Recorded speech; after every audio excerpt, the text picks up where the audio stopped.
in library careers. Central's very own Carl Antonucci, the director of the library at Central, along with other librarians, will be joining us to help break this down. So Carl has been a director of the library services at CCSU for 11 years, and today he will be lending us some of his knowledge. He has been employed in library services in higher education since 1993, and he has many leadership roles in library associations, and he has served as the president of the Connecticut Library Association, and has also served twice as the chair of the board of directors. Without further ado, help me welcome Carl Antonucci. Well, thank you, and I want to thank everybody. Thank you, Andrew, for the introduction, and nice to meet everybody today here. So we're thrilled to be here today in the Latin American, Latino, and Caribbean Center, our neighbors here in the library. So we're glad you're here and open and up and running. And I'd just like to introduce some of the my colleagues that have come with me today to join in the presentation. So I'll start with Dana Hansford, if she can introduce herself, and then we can go around the room. Hi everyone, I'm Dana Hansford. I'm head of Information Systems and Resources here at the library. I started at the library in 1999 in a cataloging role and have been doing that ever since. Okay. Hello everyone, my name is Renata Bikri. I am University Archivist and Special Collections and Outreach Librarian. It's a very long title. It covers a lot of functions that I have here at the library at the university. I am with the university for many, many years. I started as international student and then start working part-time on a grant that the university had with Poland. Because I am native of Poland, I had my first degree in anthropology from Poland and then library degree here from Central. And my department takes care of 3 archival collections: University Archives, GLBTQ Archives, and Connecticut Polish American Archives, where my Polish language is handy. And we also take care with my colleague of rare books and manuscripts and other special collections. So we prepare also presentation for classes, students, and we do host interns from either our campus or other campuses. And this year we have an intern from Public History Program. Gian, maybe you'll say a few words. Yes, so hi, my name is Gian. I am an intern here at Central. I study here as well, and I'm a history major. So I study history, and I joined the special collections this semester for an internship. Hi, my name is Susan Slater-Mativier, and I'm head of the Reference and Instruction Department here at CCSU. So we primarily provide information literacy instruction, which basically helps students with their research, as well as, evaluating sources and citing things and that type of instruction. We also provide that help one-on-one, so whether that's in person or over chat or email or something like this, like Teams, we can assist students. We also teach a 1-credit course, the library research in the digital age, where students go over that more in depth. My background, I've been here for a little over 17 years. I'm also a graduate of CCSU. I was a communication major, and I got my library science degree from Simmons University. And in addition to some of the reference and instruction, I also work with Renata and some of our other librarians doing outreach and promotion with events and the newsletter and things like that. And we also have an intern with us today from Southern, so you can just introduce yourself. Hi everyone, I'm Janelle. I'm a library science intern from Southern. I got my bachelor's degree here at Central, and I'm here once again. Cool, thank you for all being with us. And I'm gonna pass this back to Dr. Mahoney.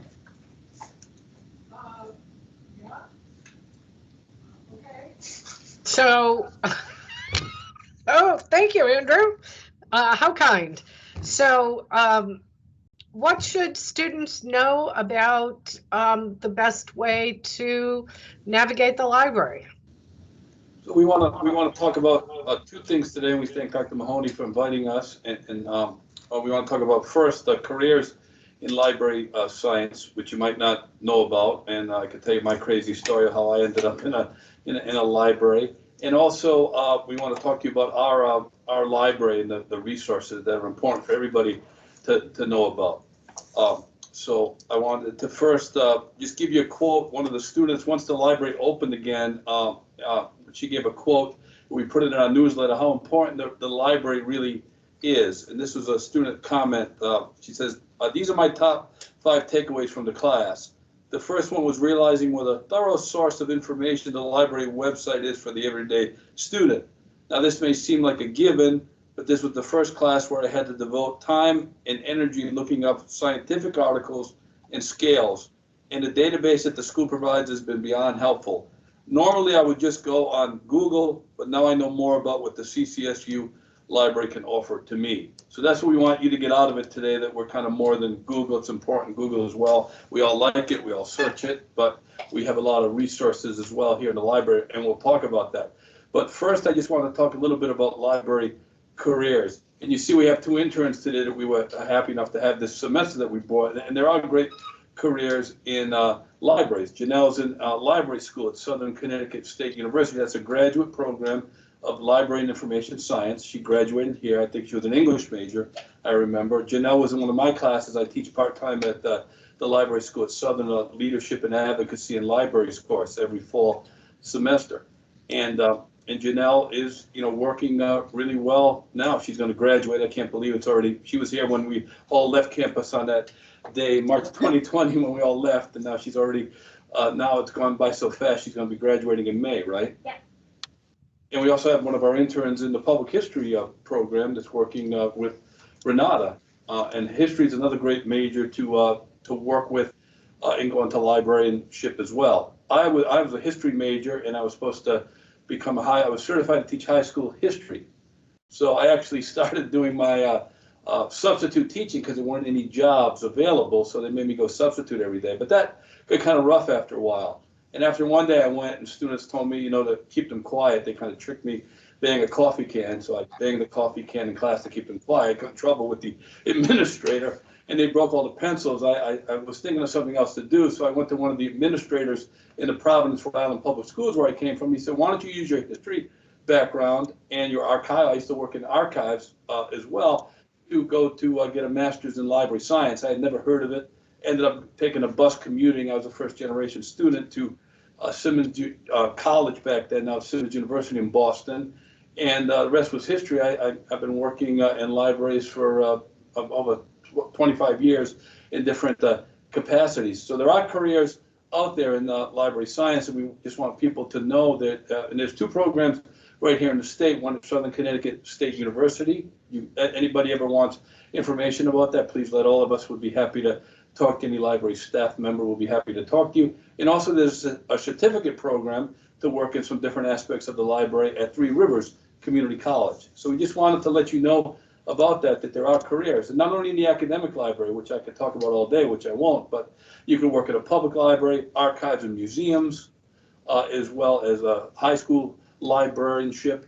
All different types of librarianships are available out there. So we really want you, if you're ever considering a career, please ask us. They love us here at Central. We have interns, and one of our own graduates, Susan, that graduated, Janelle as well. And we have a public history program that comes to the library now. So we're very happy to have you, host you in the library, to talk about a library career anytime you might want to talk to us about it. Consider it. You never know where you might end up as well. So what I'd like to do now is just turn it over to some of my colleagues just to talk about the inner workings of this vast library, just to make you all feel more comfortable about the library. One thing I'll always tell you is information is power. You know that with your classes. The more information you can find, it's very powerful. We have a lot of powerful information here in the library. Over 473,000 books.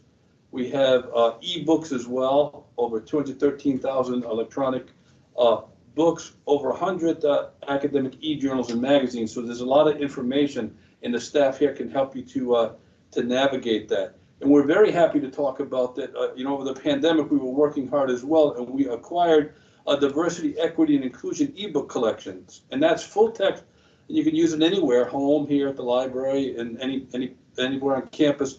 475 ebooks on topics such as race, class, gender, disability studies, Latinx voices, Black history, LGBTQIA studies and voices, poverty studies, and women's history. And that's all available on the eBook Central platform. But what's good about the library is on the second floor, we have a reference desk you can always ask. And Susan will get more into that also. We also have the librarians now online as well that you can ask a question. So I'll turn it over to Susan first just to talk to you more about, and then we'll go around the inner workings of the library. Yes, so what I was, just my background too, I graduated with the degree in communication, but I kind of worked for 10 years before going to library school, just trying out different things because I really wasn't quite sure what I wanted to do. So I did technical writing for a couple of years, then I worked a few years at a economic development information center, then I went to a medical marketing company where I did like meetings and event planning, and then decided to go to library school because I like the helping people and doing research and that kind of thing.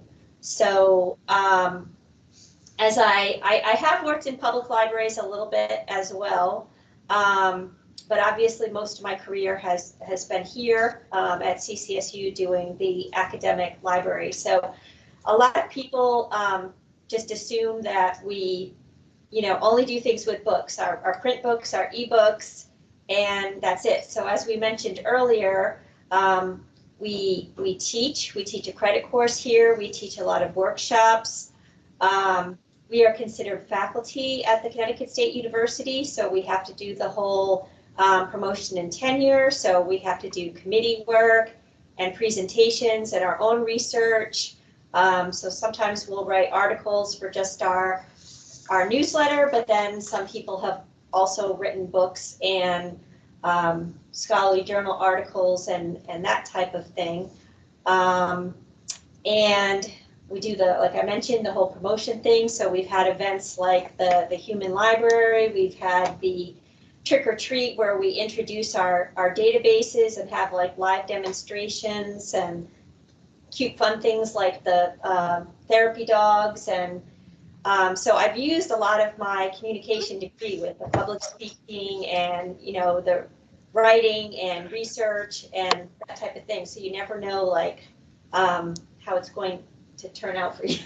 So basically, I don't know, do you want me to do a demo now, or do you want people to just talk about what they do for work? Yeah, you can talk about. Yeah, talk about what you do for work and then. Okay. Well, my history with libraries goes way back. I grew up in a town that had a wonderful public library, so I was always in there. I worked in our high school library. When I was in college as an undergraduate, I worked in a library, and it was there that one of the librarians asked me, if I had considered going to library school as a profession.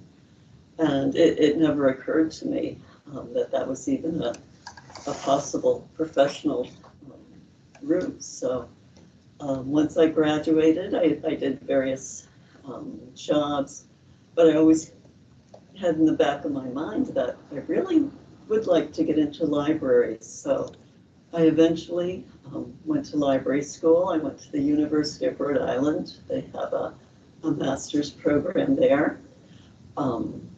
And it was there that I tried different aspects of librarianship. And at the time, their library had received a big gift of books, and they were looking for library students to help process the collection. So I thought, well, I'll give that a try. And I really enjoyed it. I loved working with the materials. I loved describing the materials. Back then, it was all through typewriters. We didn't have computers in the libraries at that time. I'm really dating myself. But I really enjoyed describing the materials. and making kind of the best description possible to connect the resources with the people. And I think that's what cataloging and what I still do today is all about, trying to help best describe something to make it accessible. Because you really want to connect the resources with people. That's what it's all about. So once I graduated from library school, I worked in academic libraries. I started at CCSU in 1999 as an adjunct, and I'm still here today doing cataloging. It's changed a lot. Of course, the computers really changed everything.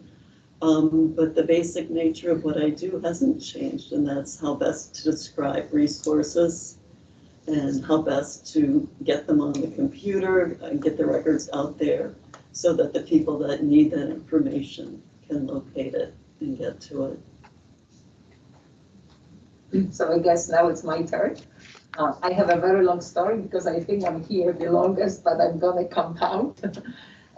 Started, my interest, maybe not in the libraries, but more in reading. I was an avid reader. However, just looking at my librarian in my town in Poland, I felt that she has all these books at her hand, but she never travels anywhere.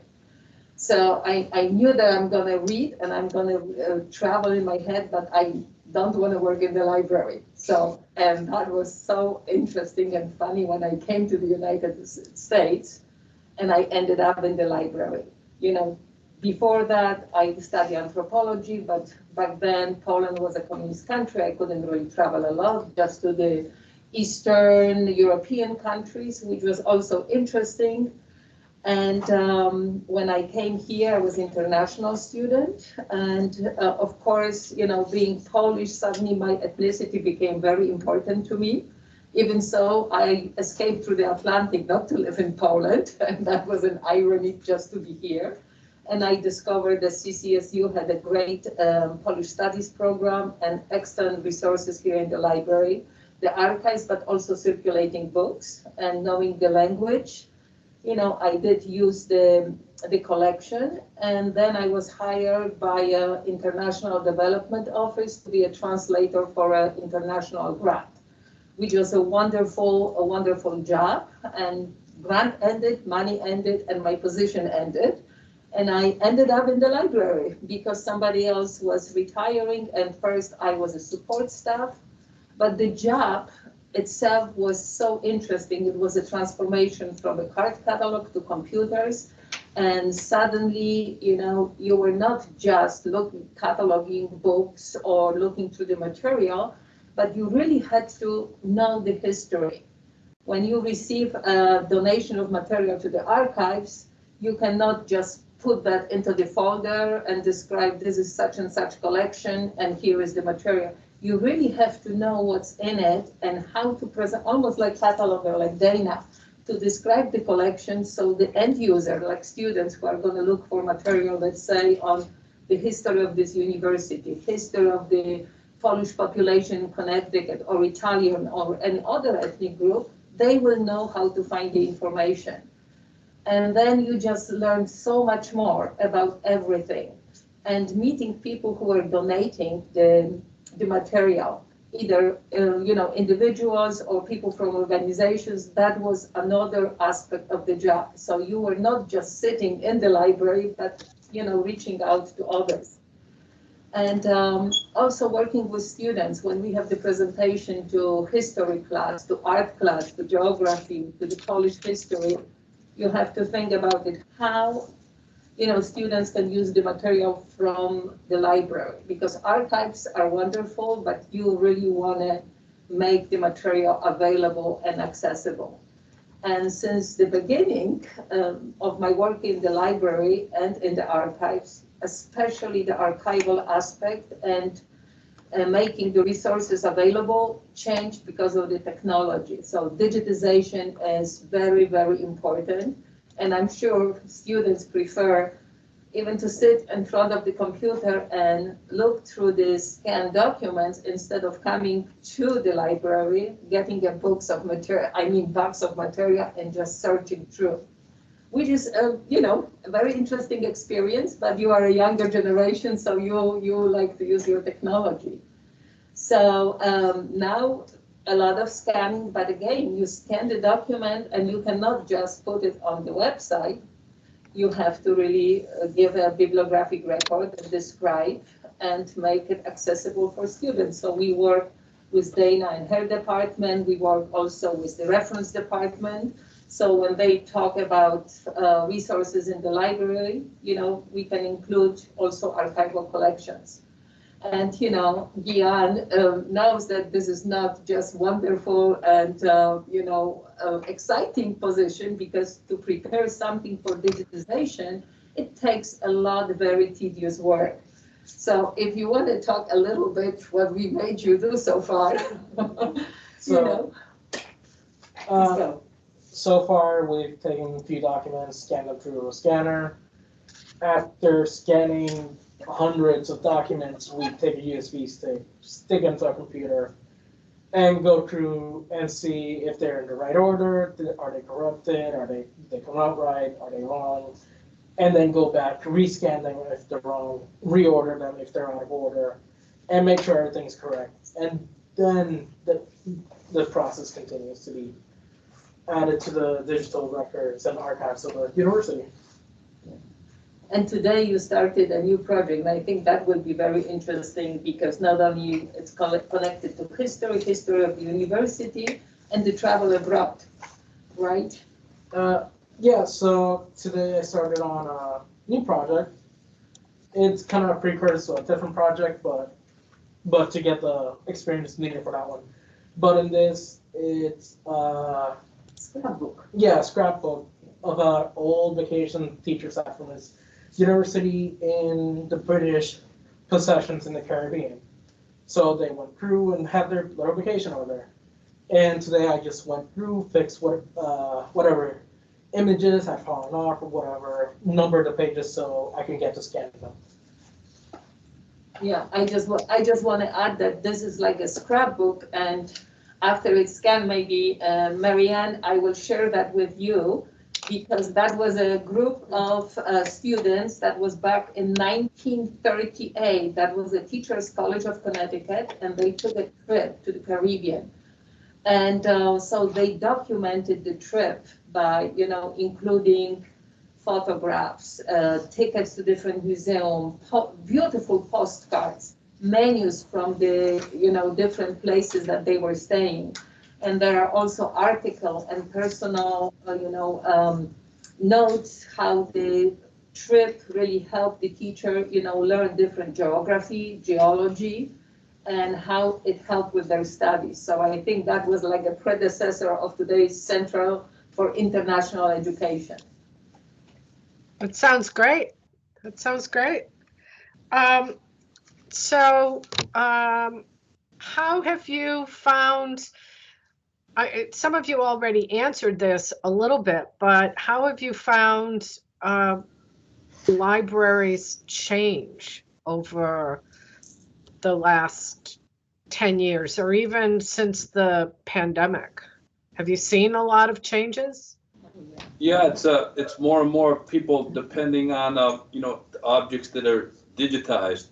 During pandemic, a lot of libraries had to close down. They had to realize that they really have to digitize a lot of these collections, provide ebooks for students, provide more materials to interlibrary loan. And we have that for students. We can get materials both print, electronic from any libraries in the world, and they're coming a lot faster. We have this rapid ILL now. We're in a pod now, the four CSU universities. And I went out to lunch one day and I ordered an article for my research, and after lunch, the article was there, scanned right on my desktop. So that's how fast things have changed. And Marianne, you remember you doing your dissertation research. When I did mine for my PhD, I had to go down into boxes, and it wasn't processed, these collections, so you had to look at. But now everything, as Renato was talking about, it's all digitized. But it takes time, money, effort. Students, we're trying to want a digital humanities lab here. We want to work with you, Marianne, with more of the collections you want to go out to the community to get, and but it takes time. Yeah.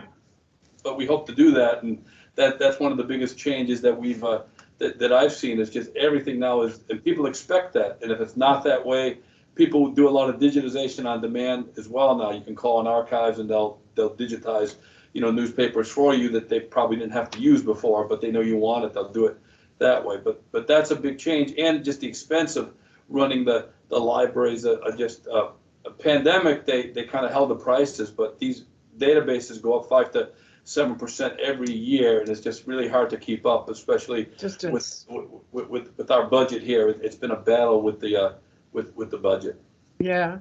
So students and everyone, one of the things that Dr. Antonucci is referring to, when I did my dissertation research and I needed to look up sources, I had to go into a special room in the library at Yale that was entirely dedicated to annual updates of the WorldCat catalog.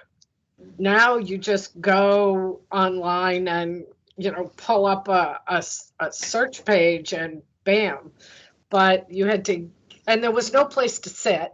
You had to stand up and put the catalog on top of the shelves and just kind of stand there and do your research over and over again. One of the really fun things, for me at any rate, about being here in the library with the center is the way we've been able to work with all of you. And so first of all, I wanted to say thank you. And Susan did a presentation for us last fall for all the students on all the student workers, and we'll probably do it again because those databases change all the time. And yeah, on how to do research on Latin American, Latino, and Caribbean subjects. Behind you are all these collections that were actually Ava or not this idea to do a display on authors having to do with the Caribbean, and having this display on the 500th anniversary of the invasion of Mexico by the Spanish was just great. And students, can one of you turn a computer towards our library collection now so that we can see it on screen? Or one of the laptops, if you turn the camera on one of the laptops and turn it towards the, I think that'll work. Let's see. Whoa. Yeah. Okay, I'm getting a little seasick. Just be careful. Okay.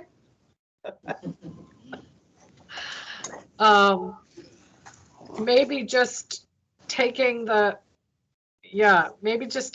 laptop and turn on the, so I see two laptops down there in the front. Yeah. Are they ours? If you turn the camera on to the laptop and turn it away from you towards the shelves of books. Anyway, I think this has been just a really wonderful collaboration, and I know that the students have learned a lot from helping with the cataloging and helping with putting together the exhibits. Yeah. And yeah. So last time Susan was here, when she used her presentation, I think it was very useful. So I kind of wanted to like shine a light on it. So after she left and she taught us about the databases, I went on it on myself, and I noticed that most of my textbooks, they were available in the library. So theoretically, I never had to buy one. So I went and looked for it using the databases that she showed me, and they were all there, like free to use, didn't have to pay for anything. And like you check it in, check it out, and like do what you want with the book. So like after that experience, I felt like it was really good to know that coming into this semester, knowing that I don't have to buy my books, that I could look at it in the library. It was just kind of like refreshing to know that like the databases do work. So I thought that was cool. Well, thank you. That's great. It's great to use the resources. And you got lucky because, I mean, we do that the books are there, but it's not for every student. Sometimes you might, and that's great. You did that. Yeah. We'll help. But it's not every student every time. If every student tried to do that, would be sort of that'd be a challenge. And I certainly know that whenever we have visitors come into the center, and the student workers have kind of forgotten, I think, but when they first came in and took a look at those shelves of books before they were cataloged, it was like, whoa, look at that. Yeah.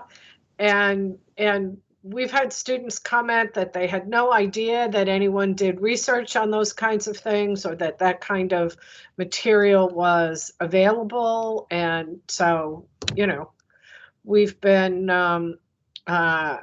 and you can see the boxes of material down in the front, and the instructions as to how to put the labels on, and periodically Dana comes and disappears another group of books. So Dana, I'm sorry to say that just when you thought you were getting towards the end, we got another donation. We got another donation, and from Catherine Sugg this time. And she's bringing more on Wednesday. So, and we'll just take what we can get. And I was really thrilled to know that there isn't a lot of overlap between what we're getting and what we already have in the library. One of our guests last fall was very impressed with what we had. And I said, well, a lot of it is sort of old. And what he said to me was, it may be old, but it's classic. That we don't have, so we now have in our collections some classic material that everyone should know about that we didn't have in the past. And I think, and most of it is about Mexico, Peru, and Guatemala at this point, but we're building into the Caribbean, and it really just depends, as you know, on who gives us what. But we are really grateful for the warm reception we've had here in the library from all of you, and from Kim Farrington, and we're glad to know that there are interns working with you now, and just let us know what we can do. And we probably should start thinking very soon about what kind of display we want to have for Hispanic Heritage Month next fall, since it's not really very far away. We're ready to help, and we welcome you here in the library. It's great that you're here and doing a lot with the collections. Also, Marianne, know that if you find some books that you do need some new stuff and you want to, just let me know, and we can we have limited dollars, but we'll find some money to be able to purchase those. It's great that dependent on donations, but as well we can buy things that might be helpful in anybody's research needs that you might have. So one of Jacob's responsibilities is starting to develop some reading lists for the general public, I might say, for the general campus community and the broader community, based on last semester.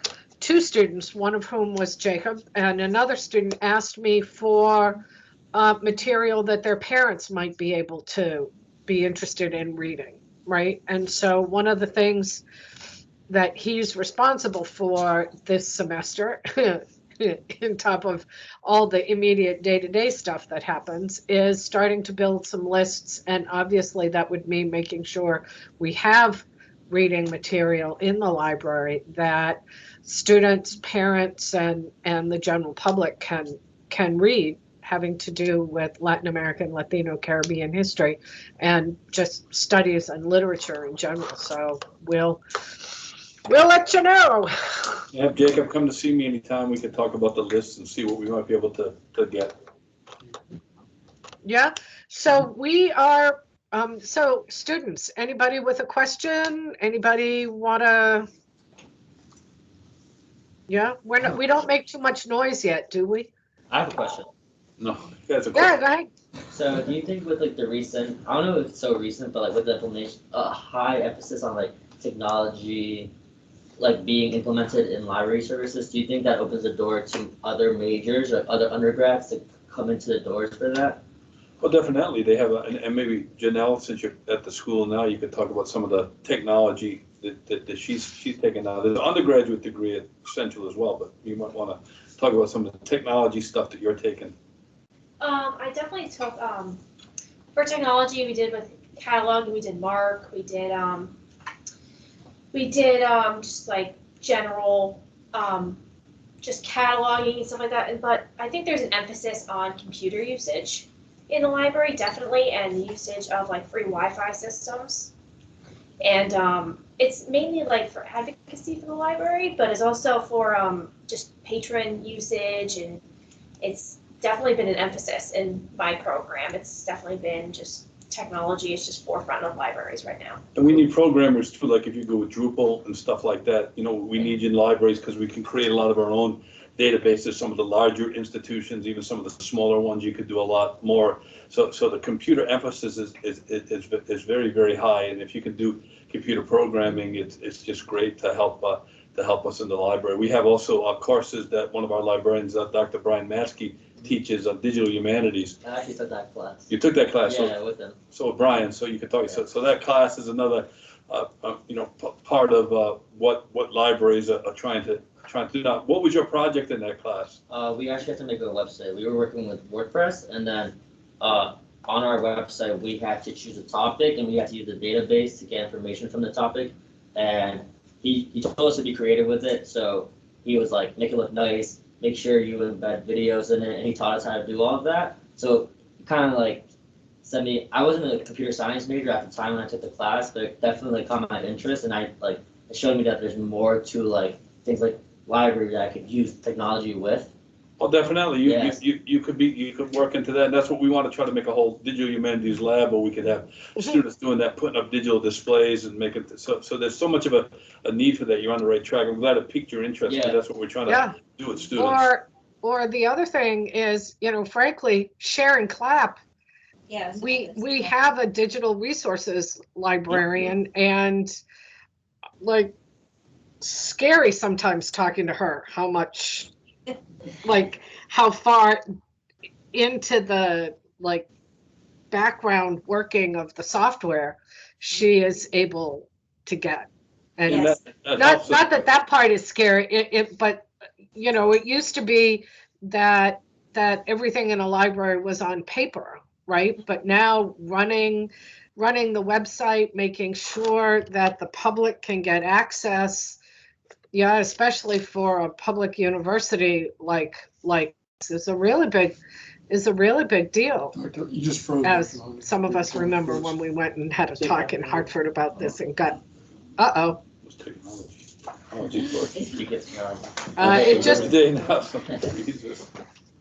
You would be able You to froze, Chris. extract that, you froze. is there anything weird about the fact that as I was about to say the Board of Regents, it booted me out? So they're looking at us. I don't know. So shall we? That's not on our part, That happened to me That's, today. that's on the right. though. Yeah. No. I mean, we have several people behind the scenes, like, like the two, we're more in the public, and Kim, who was supposed to be here today, but, we have system librarians, and like she was talking about, Sharon, who do things behind the scenes with the website, with the systems that make our catalog and everything work. So, yeah, these people might have a computer science background, or, like what you were saying with digital humanities or something like that. So everything is more online. There's more than us that are in the front, and there's definitely so many people just think we check out books, and it's way, tons more than that. So A few people in my program are actually have computer programming backgrounds, like they took that as a major in their bachelor's degree and then came to library science, so. Because there's library information science, especially the large universities, they create a lot of their own programs, databases. Yeah, I think that's what that class really put an emphasis on. It's Yeah. how it's not only looking through a database and that's it. I think being able to implement that information in a way that everyone can view it was really beneficial for me. And companies as well, Yeah. large companies as well, even with engineering, there's an emphasis on where they have to find information, so if they have a good grasp of that, they want them to learn how use all of the research sources for all of that. Even with business, I feel like nowadays they have to like source all their data that they're getting too. Yeah, there are corporate librarians, there are corporate archivists, so it's not just schools, public libraries, you know, it's more than that. Legal as well, there's law Yeah, librarians, legal law librarians and Yep. patent librarians as well. That class was new, right? I think I took it the first semester. Yep. Yeah. He offers yeah. it every semester now. They want to try to make a larger program with that. Yeah. Because that's needed. That was a good class. I really enjoyed it.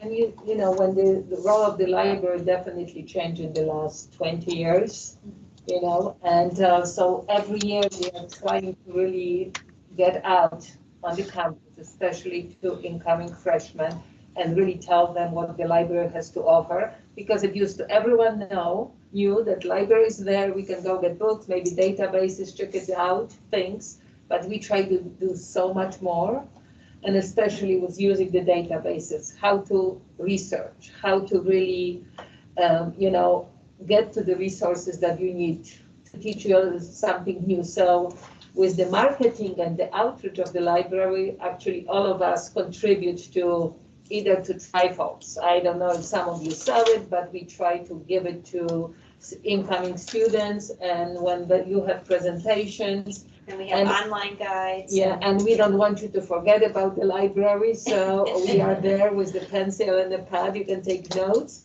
And you know how to access, you know, the library, having the website and the phone number, and also a little bookmark, you know, 9 things you didn't know about the library. So quick reference, you know, how we can help, how you can utilize the library.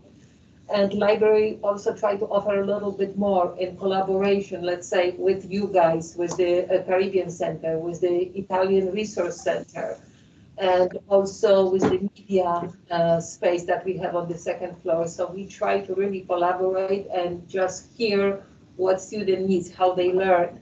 So in the previous semester, we worked with Professor Kagan from the communication department, and his students did short videos about the library and library services. So that was very interesting, and you can access it on media space. No, we put it on the LibGuide. Oh, So, okay. Yep. So even if you type CCSU media space library, you will get to several videos that the students did. And, you know, it was also interesting to see how students themselves see the library, because this is how they filmed, you know, different departments and what we do here. Mm-hmm. So one of the things that we really want to do is begin building an archive, both of the center and about programming having to do with the Caribbean, Latin American, Latinos here at CCSU, and in the broader area, because as you might know, there are a lot of materials at the Hartford Public Library, but there really isn't anything else, and no organization's been sort of trying to collect that history. So what are, and there's a file cabinet behind not directly behind where you are, that's computer paper, but on the other side, where we've been capturing kind of all of the posters, all of and information about everything that we've been doing. What's the best way to start?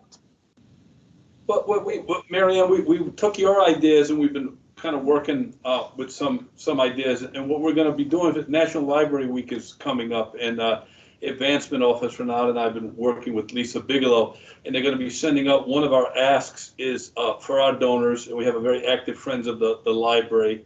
Our endowments are well over $1 million. We can use money from that over, you know, every year to supplement purchasing. But what we want to do is to get a digital humanities lab up and running. And that's going to be one of the asks this year, that we're really going to try to go out to the community. We've talked to Advancement about this. And what we want to try to do is to go for also some mini grants to, so I'd like to talk to you, you know, extensively Sure. one time, to even look for a larger National Endowment of the Humanities grant that we could, we have a good template because we've been working with Brian in Renata. We got a very small grant this semester to do Mike Alewitz's murals, his papers.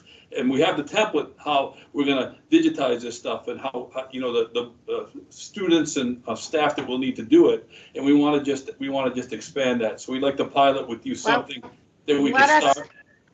You know, So- we're ready to help out. in So small students, steps. do we want to help with this? Yeah, we need students as well, yeah. Because, so right now, so among other things, Geraldo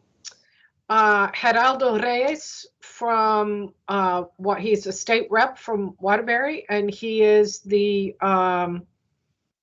co-chair of the Black and Puerto Rican Caucus at the legislature, is a CCSU engineering alum from the 80s. Yeah. Many of a group of us went to the Maria Sanchez Awards in, when was it? December, I think, or January. It's just all a blur. December. And there were a number of CCSU grads from the 70s, 80s, and 90s among the leadership of the Latino community that was there, right? And I think that paying attention to them, making sure that we kind of collect their papers, have begin to build their materials so that they don't I mean, if some other organization, like I assume that the Connecticut State Library keeps a collection of everything from the legislative papers, right? But we know that in all kinds of communities, right? Lots and lots of material that people have just disappears because, you know, somebody goes, oh, well, this is junk, and just kind of throws it away. Yeah. And I'd like to make sure that we begin to retain that material for the future, right? So. And we had ideas, Marianne, to also, you know, like we have the template ready with our veterans history. We work with Steve Klieger with that, but the library has really inherited all the work for that with Julian Maynard, one of our reference librarians, and Brian Matsky. And what we could also do is go out to the community and actually have them come in and do oral interviews and So well. I had reached out to Steve last semester at some point to talk about that, and we never kind of managed to. I think it may be one of those things that we should talk about in the summertime because, you know, when things are a little quieter, but definitely. And, you know, Juan Coronado is an oral historian and has his students doing a lot of oral histories through his community, local and community history it's an advanced history class. And so I think all those sorts of things are things that we might do. Yeah. And we have a lot of, some of them are digitized, but some of them are probably paper, and hopefully they haven't gone out. But we have a lot of master's theses, yeah, in the library that maybe we should digitize so that, you know, they're still around. Anyway, those are just a couple of ideas. But in the meantime, I really wanted the students and Millie and Katie to get to know all of you, right, and each other. And it's nice to meet those of you who are interns. Jan, it's nice to see you again. And just so we know, I don't recognize anybody ever that I had in an online class, because you all saw me, but the rest of you all had your cameras off. But anyway. So it's nice to see everyone, and thanks for coming to Mentoring Mondays. This way the students can pass the news along as to who you need to talk to if you need to get something done at this place. Yeah, so it's not always easy to figure out. Thanks. Thank you. Thank you. Thank you. All right. Okay, very good. So are you coming back today or tomorrow? Nice job, everybody. Did you- Dr. Mahoney, So- did You you know, the caucus might give us money too, you What? know. Did you end the recording It's or up this to you. is? I shut down the whole thing, so just leave. Mhm. So Marianne, could